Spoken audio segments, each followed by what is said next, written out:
En Occident, certaines jeunes filles ont pour habitude de préparer une layette pour le bébé, qu'elles espèrent avoir un jour. Avec beaucoup d'amour et de patience, elles confectionnent de jolis vêtements et les rangent dans un coffre ou dans un tiroir à côté de toutes les choses qui s'y trouvent déjà.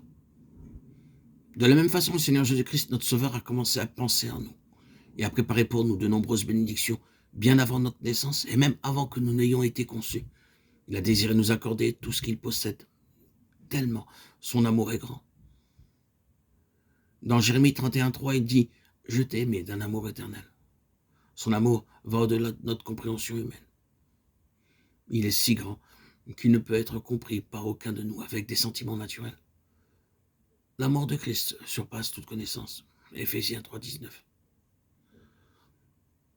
En tant qu'être humain, notre amour est si faible qu'il nous est impossible de mesurer l'amour de Dieu. Nous mesurons l'amour de Dieu d'une mauvaise manière, c'est-à-dire selon notre standard, et c'est la raison pour laquelle nous traitons son amour si légèrement. Nous avons entendu dire que la reine Victoria se déguisait quelquefois pour aller visiter ses sujets. Un jour, alors qu'elle visitait son peuple, il se mit à pleuvoir et elle alla s'abriter dans une modeste maison peu éloignée. Comme la pluie ne s'arrêtait pas, elle demanda à la maîtresse de maison de lui prêter un parapluie, lui promettant de le rapporter elle-même, sinon quelqu'un d'autre le fera à sa place. La maîtresse de maison avait deux parapluies, l'un était très usagé et l'autre était tout neuf. N'ayant pas reconnu la reine à cause de son déguisement, elle lui donna le vieux parapluie en lui disant « C'est tout ce que je peux vous donner ». La reine la remercia et s'en alla. Le jour suivant, le carrosse royal s'engagea dans cette rue et s'arrêta devant cette même maison. Un homme se dirigea vers la maîtresse de maison et lui tendit un paquet et une lettre lui disant que c'était de la part de la reine.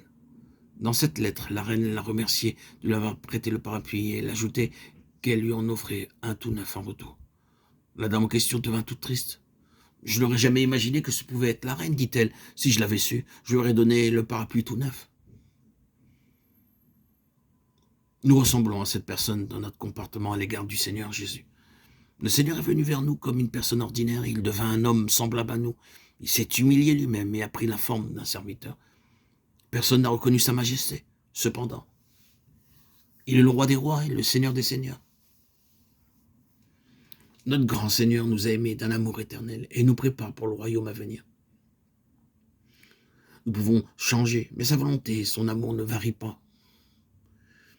Il désire répandre son amour sur nous, maintenant et pour l'éternité. Et c'est la raison pour laquelle nous sommes appelés l'épouse de Christ. C'est le 7e nom qui est utilisé dans l'épître aux Éphésiens pour désigner l'Église.